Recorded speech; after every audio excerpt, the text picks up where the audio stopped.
Ekitongole kya poliisi kivuddeyo ne kiwa alipoota yaakyo ekwata ku kukwatibwa kwa munnamateeka Nicholas Opio ng'ono yakwatibwa gye buvuddeko ku bigambibwa nti abadde yeenyigira mu bikolwa eby'okutambuza ensimbi okuva ebweru w'eggwanga lino mu bukyamu. Omwogezi wa poliisi mu ggwanga ye Fred Ennanga annyonnyodde bw'ati.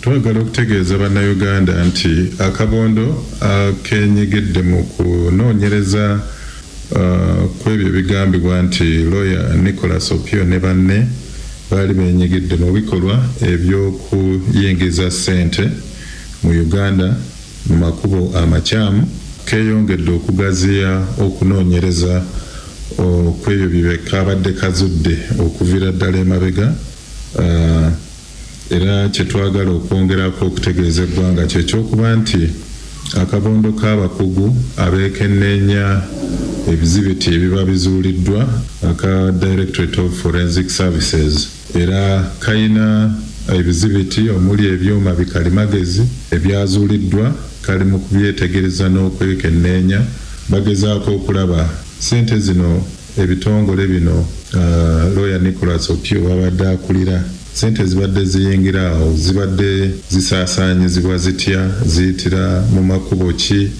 baani abadde baganyulwa mu ssente ezo tusobole okulaba zibadde zitambulira mu makubo amatuufu oba amakubo amakyamu. Lawyer Nicholas Opio ne banne bakyakuumiddwa ku kitebe kyaffe ekya Special Investigations Division ekireka era twategeezezza balooya be famire bali bulungi tewali buzibu bwonna bwonna. Susan Narukenge yatuleetedde emboozi eno. Bannayuganda basabiddwa okwongera okufumiitiriza ku ebyo Mukama by'abakoledde naddala mu kiseera kino ekya COVID-19 saako n'ebyokulonda ng'eggwanga bye tulimu kw'ossa n'ebyobusuubuzi ebirabika nga tebitambula bulungi. Okusaba kuno kukoleddwa omusumba w'obusumba obw'ewa Kyato mu disitulikiti y'e Nakaseke Reverend Dinkoni Tom Mukalazi mu bubaka bwe bw'awadde abakkiriza bonna nga twolekera olunaku olwa Ssekukkulu mwasabidde buli muntu okukozesa ekiseera kino okulaba nga yeekuba mu mutima saako n'okulowooza ku ebyo ebisoomooza buli omu.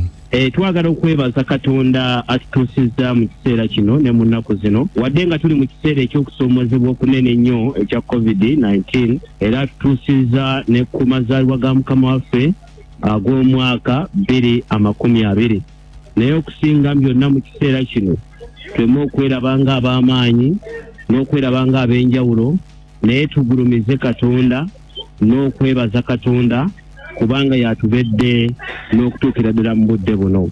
Mu ngeri y'emu ono asabye abantu bonna okwewala ebikolwa eby'ettima kw'ossa n'okutamiirukuka nga bwe kizze nga kirabikira mu nnaku enkulu ezibaddengawo.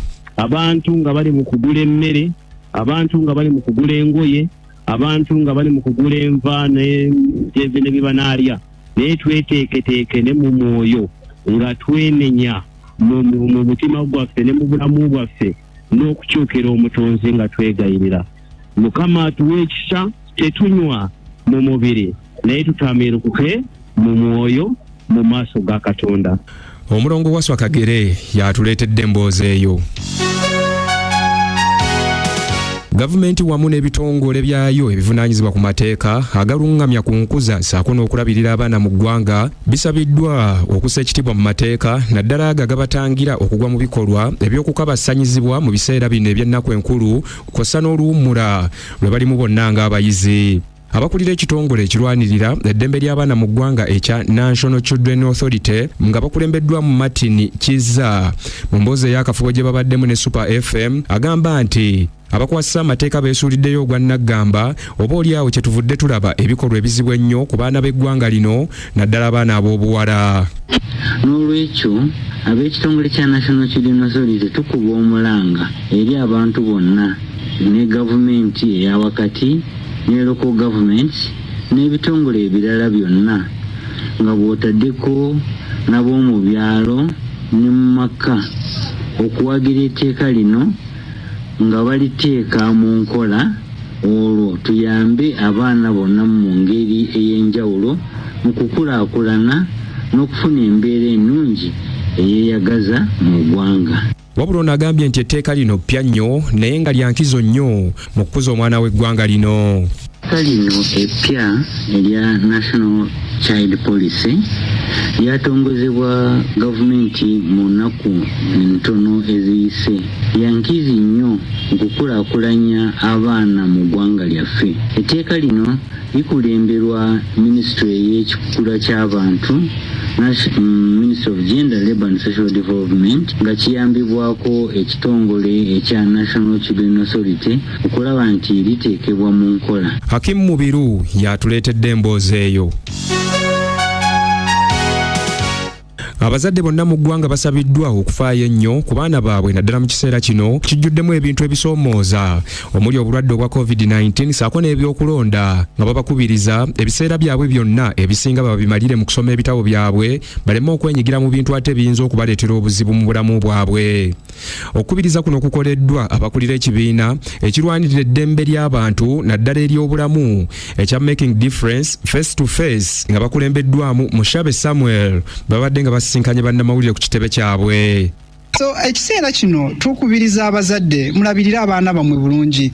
Abaana mubakwate nga abaana, mubayigirize embeera ez'okukola emirimu egy'ewaka, mubayigirize morals oba empisa ez'ewaka. Kati n'ekirala nti abaana bano mubakubiriza okubeera mu bitabo. Nti tumanyi programu ya Ministry of Education naye mu next year oba mu mwaka ogujja gwe tugenda okutandika Mukama bw'aba tusizaayo bulungi abaana abo bayinza okudda ku masomero. So kyetaagisa nti muyite mu bitabo byabwe, mubakubiriza okubeera bitabo all the time, ate n'ekirala mubagale babeere mu environment ebaagala, babeere nga balina obulamu obulungi nga beeyagala bulungi. Naye ekirala nti ne period eno gye tulimu mbi, period ya bululu, period ya campaign, nti tulabye abavubuka baffe emyaka 14-15 ng'ate bali involved nnyo mu bintu bya campaigns. Ono agenze mu maaso n'akubiriza abantu bonna abalina ekirwadde ekyamukenenya okwongera okugondera ebiragiro by'abasawo nga bamira eddagala lyabwe buli lunaku naddala nga waliwo ate n'ekirwadde ekirala ekya COVID-19.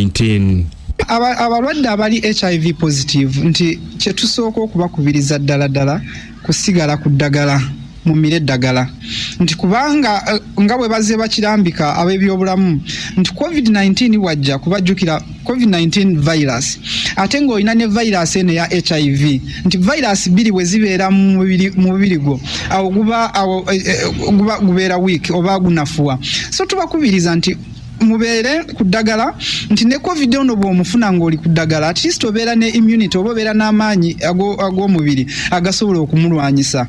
So to following guidelines bw'oba ng'oli HIV positive, following guidelines, weewale nnyo ebifo ebyo ebibeeramu abantu bangi, mwewale nnyo amabaala we batuula abantu ne banywa omwenge nga bakuŋŋaanye, mwewale nnyo ebiduula. Sara Nandawula yatuleetedde emboozi eyo.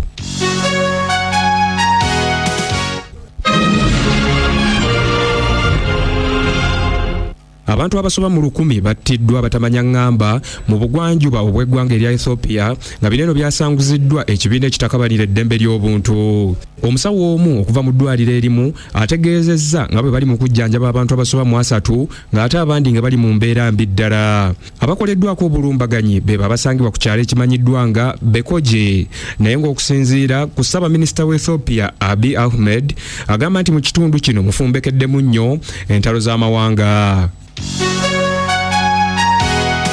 Olwaleero byonna ebyakkaanyiziddwako akawungeezi akayise mu nteeseganya ezabaddewo wakati wa Ssaabaminisita wa Bungereza Boris Johnson saako ne ssentebe w'omukago ogutaba amawanga ga Bulaaya Ursula von der Leyen lwe bigenda okubeera nga byanjibwa abantu babimanye. Enteeseganya zino zaayindidde mu Brussels ng'era zeesigamiziddwa ku mbeera egenda okubaawo oluvannyuma lwa Bungereza okwabulirwa omukago ogwo omuli eby'ensuubulagana wakati wa Bungereza ko n'omukago ogwo saako n'ensonga endala.